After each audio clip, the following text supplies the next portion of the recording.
একটা ছোট ছেলে, প্রায় 10 বছরের বয়সী।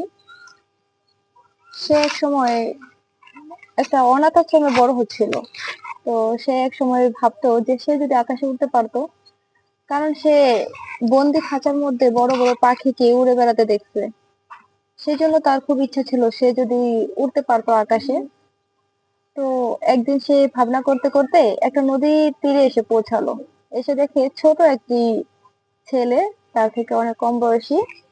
তো ওই ছেলেটা পঙ্গু ছিল, তার পায়ে প্রবলেম ছিল, সমস্যা ছিল, সে হাঁটতে পারতো না। তো ওই ছেলেটার স্বপ্ন ছিল সে হাঁটবে, মানে অন্যের মতো হাঁটতে পারবে, তার বাবার কাছে দৌড়ে গিয়ে তার বাবার কোলে উঠবে।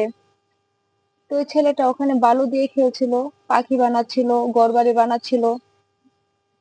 তো ওই ছেলেটা, যে ছেলেটা উঠতে পারবে, সেই ছেলেটা এসে ওই যে ছেলেটা বালি দিয়ে পাখি বানাচ্ছিল, সেই ছেলেটাকে জিজ্ঞেস করলো, তোমারও কি আকাশে পাখির মতো উড়তে অনেক শখ?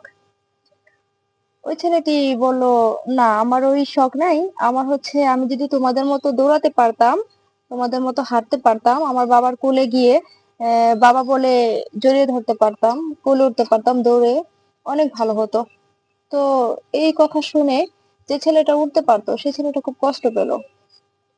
তারপর দুজন মিলে অনেক খেললো। তো ওই ছেলেটা বললো, আমরা কি বন্ধু হতে পারি? তো বললো, হ্যাঁ, ঠিক আছে। তো ওরা ঘন্টাখানিক বালি দিয়ে অনেক খেলাধুলা করলো, ঘর বানালো, বাড়ি বানালো, তারপর হচ্ছে পাখি বানালো, অনেক কিছু খেলাধুলার পরে হঠাৎ এক সময় তার বাবা আসলো, পঙ্গু ছেলেটার বাবা হুইল চেয়ার নিয়ে আসলো তাকে নেওয়ার জন্য।